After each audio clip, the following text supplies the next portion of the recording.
அஸ்ஸலாமு அலைக்கும். இன்னைக்கு ராபியா குக்கிங்கில் என்ன செஞ்சுருக்கேன் அப்படின்னு பார்த்தீங்கன்னா, ஒரு லட்டு தாங்க செஞ்சுருக்கேன். இந்த லட்டு வந்து ரொம்ப சூப்பராக, ரொம்ப சிம்பிளாக, ஈஸியாக ஒரு 15 நிமிஷத்தில் இந்த லட்டு வந்து செஞ்சிடலாம். வாங்க இப்போ இந்த லட்டு எப்படி செய்கிறது அப்படின்ட்டு பார்க்கலாம். இப்போ இதுக்கு அந்த லட்டு செய்கிறதுக்கு தேவையான பொருட்கள் வந்து பார்த்துடலாம். இப்போ நான் வந்து பொரிக்கடலை எடுத்திருக்கேன். எங்கள் ஊரில் இது வந்து பொரிக்கடலை தான் சொல்லுவாங்க. ஆனால் இது பொட்டுக்கடலை ஒவ்வொரு ஊரில் ஒவ்வொரு பேர் சொல்லுவாங்கன்னு நினைக்கிறேன். ஆனால் எங்கள் ஊரில் இது பொரிக்கடலை சொல்லுவாங்க. பொரிக்கடலை எடுத்திருக்கேன். அடுத்து வந்து அவல். இது சிவப்பு அவல் இல்லைன்னா வெள்ளை அவல் எதுனாலும் எடுத்துக்கலாம். ஆனால் சிவப்பு அவல் சேர்த்திங்கன்னா உடம்புக்கு ரொம்ப நல்லது. அப்புறம் வந்து டேஸ்ட்டும் நல்லா சூப்பராக இருக்கும் சிவப்பு அவல். அடுத்தது நாட்டு சர்க்கரை, அடுத்து வந்து வெள்ளை சர்க்கரை, அடுத்து வந்து கொஞ்சம் முந்திரி பருப்பு எடுத்திருக்கேன். அடுத்து வந்து கொஞ்சம் பாதாம் எடுத்திருக்கேன். அடுத்து வந்து ஒரு 6 ஏலக்காய் வந்து எடுத்திருக்கேன். அடுத்து நெய் எடுத்திருக்கேன். நெய்யில் தான் நான் வந்து லட்டு வந்து பிடிக்கணும். அந்த நெய் வந்து கொஞ்சம் அதிகமாகவே எடுத்துக்கணும். நான் வந்து ஒரு ஜிஆர்பி நெய் தான் எடுத்திருக்கேன். இப்போ இது எல்லாத்தையும் எப்படி செய்கிறது அப்படி சொல்லிட்டு பார்க்கலாம் வாங்க. ஒரு பேன் எடுத்திருக்கேன். இப்போ இதில் வந்து 100 கிராம் அவல் வந்து எடுத்திருக்கேன். இப்போ மீடியம் ஃப்ளேமில் வச்சுட்டு இதை 1 நிமிஷம் நல்லா வறுத்துக்கோங்க.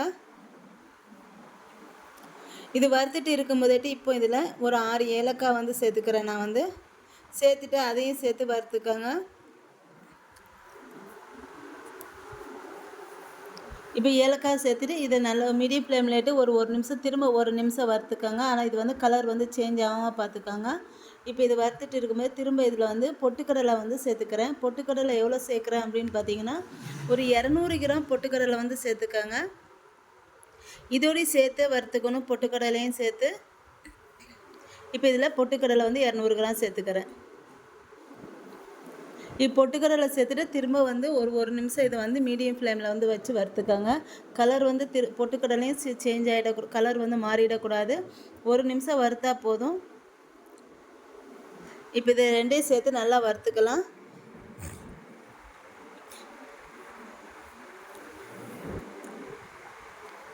இப்போ இது வந்து நல்லா வறுத்தாச்சு. இப்போ இது எடுத்து வச்சிடுறேன். நான் வந்து இது வந்து நல்லா ஆறணும். இப்போ பாருங்கள், இது வந்து நல்லா ஆறிடுச்சு. இது இப்போ எடுத்து வச்சுட்டு தனியாக வச்சுக்கோங்க. வச்சுட்டு இப்போ ஒரு ஜார் எடுத்துக்கோங்க. ஜார் எடுத்துகிட்டு இதில் வந்து ஒரு 150 கிராம் நான் வந்து நாட்டு சர்க்கரை வந்து சேர்த்துக்கிறேன். அடுத்து ஒரு 50 கிராம் வெள்ளை சர்க்கரை சேர்த்துக்கோங்க. கொஞ்சம் உங்களுக்கு இனிப்பு கொஞ்சம் அதிகமாக வேணும்னா 100 கிராம் வெள்ளை சர்க்கரை வந்து சேர்த்துக்கோங்க. நான் வந்து 200 கிராம் தான் மொத்தமே சர்க்கரை வந்து சேர்த்துக்கிறேன். 150 நாட்டு சர்க்கரை, 50 கிராம் வெள்ளை சர்க்கரை. இப்போ இதையும் நல்லா பொடி பண்ணி வைக்கணும். 2 சர்க்கரையும் சேர்த்து நல்லா நைஸாக பொடி பண்ணி எடுத்து வச்சுக்கோங்க. இப்போ இதில் நான் வந்து அவல் அப்புறம் பொட்டுக்கடலை வச்சுருக்கேன் பார்த்தீங்களா, இதை வந்து நல்லா ஆறுனதுக்கப்புறம் இதையும் வந்து நல்லா சேர்த்து பொடி பண்ணிக்கிறேன். இப்போ நல்லா நைஸாக பொடி பண்ணி எடுத்துக்கோங்க. இப்போ பாருங்கள், இதையும் நல்லா பொடி பண்ணி எடுத்தாச்சு. இப்போ பொடி பண்ணதுக்கப்புறம் இப்போ நாட்டு சர்க்கரை பொடி பண்ணி வச்சுருக்கோம் பார்த்தீங்களா சர்க்கரை, அதையும் இந்த அவல் அப்புறம் வந்து பொட்டுக்கடலை பொடி பண்ணி ரெண்டையும் சேர்த்து நல்லா கலந்து விட்டுக்கோங்க. இது வந்து இப்போ நல்லா மிக்ஸ் பண்ணி விட்டுட்டு இப்போ இது வந்து கலந்து விட்டதுக்கப்புறம் இதை வந்து தாளிச்சிடணும். நம்ம வந்து அதாவது நான் வந்து அந்த பாதாம் முந்திரி வந்து நல்லா நெய்யில் போட்டு நல்லா சூடு பண்ணி நல்லா பொரிச்சதுக்கப்புறம் இந்த மாவு வந்து அதில் வந்து கொட்டிடணும். நல்லா சூடாக இருக்கும் போதேட்டு இதை வந்து கொட்டிடணும். இப்போ இதை நான் நல்லா கலந்து விட்டுட்டு அதுக்கப்புறம் தாளிக்க போகிறேன். இது வந்து கொஞ்சம் அதிகமாக நெய் ஊற்றி நம்ம வந்து இது பண்ணிக்கோங்க. அப்போ தான் லட்டு பிடிக்கிறதுக்கு வரும். இப்போ பாருங்கள், ஒரு பேன் வச்சுருக்கேன். இதில் நான் வந்து ஒரு 50 கிராம் நெய் ஊற்றிக்கோங்க. நெய் பத்தாது அப்படிங்கிறவங்க இன்னும் கொஞ்சம் அதிகமாக வேணால் ஊற்றிக்கலாம். நான் வந்து ஒரு 50 கிராம் நெய் வந்து ஊற்றிக்கிறேன். இப்போ இந்த நெய் காஞ்சதுக்கப்புறம் ஃபஸ்ட்டு நான் வந்து பாதாம் வந்து சேர்த்துக்கிறேன். இதில்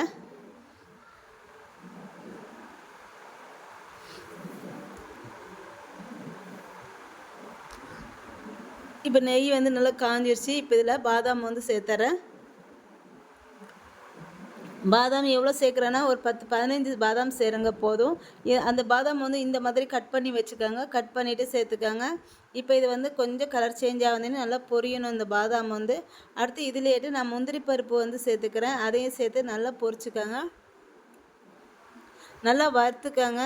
சரி, பொரிச்சுன்னு வருது, பொரிக்க வேணாம், நல்லா வறுத்துக்கோங்க. இதை வந்து நல்லா வறுத்துட்டு இப்போ ஸ்டவ்வை வந்து ஆஃப் பண்ணிடணும். இது வந்து நல்லா கொஞ்சம் லைட்டாக கலர் மாறும்போதும் இதை வந்து ஸ்டவ் வந்து ஆஃப் பண்ணிடணும். ஸ்டவ்வை ஆஃப் பண்ணிவிட்டு இதில் வந்து நம்ம வந்து மாவு வந்து கொட்டணும். சூடாக இருக்கும்போதே மாவு வந்து கொட்டிடுங்க.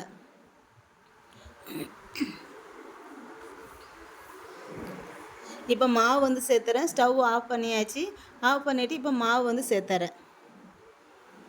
மாவை சேர்த்துட்டு நல்லா கிளறி விட்டுக்கோங்க. அதே மாதிரி இது வந்து ரொம்ப ஆறிடக்கூடாது. ரொம்ப ஆறிடுச்சுன்னா லட்டு வந்து பிடிக்கிறதுக்கு சரியாக வராது. அதனால் கொஞ்சம் சூடாக கை பொறுக்கிற சூடுங்குவாங்க. அந்த மாதிரி சூடாக இருக்கும்போதேட்டு வந்து இதில் வந்து லட்டு வந்து பிடிச்சிக்கணும். இப்போ நல்லா நான் வந்து கிளறி விட்டுக்கிறேன்.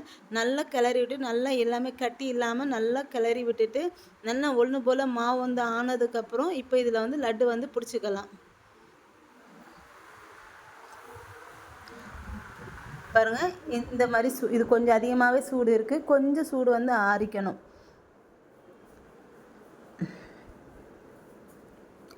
பாருங்கள், சூடு ஆறிடுச்சு. ரொம்ப சூடு ஆறல, அதாவது கை பொறுக்கிற சூடு வந்து இருக்குது. இந்த மாதிரி லட்டு பிடிச்சிக்கோங்க.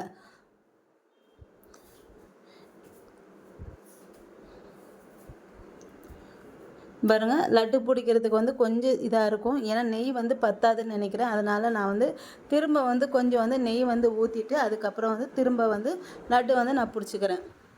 இந்த மாதிரி நெய் வந்து உங்களுக்கு பத்தலைன்னா திரும்ப கொஞ்சம் நெய் ஊற்றி நல்லா மிக்ஸ் பண்ணிக்கோங்க. மிக்ஸ் பண்ணிவிட்டு அதுக்கப்புறம் லட்டு பிடிங்க. லட்டு பிடிக்கிறதுக்கு நல்லா வரும். இதுக்கு வந்து ஒரு 75 கிராம் நெய் வந்து சரியாக இருக்கும்னு நினைக்கிறேன். நான் வந்து ஃபஸ்ட்டு 50 கிராம் ஊற்றினேன். அதுக்கப்புறம் திரும்ப வந்து கொஞ்சம் ஊற்றிருக்கேன். ஊற்றிட்டு இது லட்டு பிடிக்கும்போது லட்டு வந்து நல்லா சரியாக வந்துச்சு எனக்கு வந்து. நீங்கள் வந்து சரியாக அளவுனா ஒரு 75 கிராம் நெய் வந்து ஊற்றிக்கோங்க.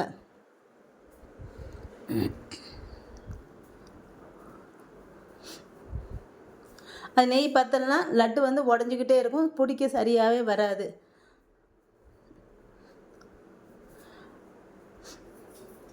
இந்த பாருங்கள், இந்த மாதிரி நான் எல்லா லட்டையும் பிடிச்சி வச்சுக்கிறேன். அவ்வளோதாங்க, லட்டு வந்து பிடிச்சாச்சு.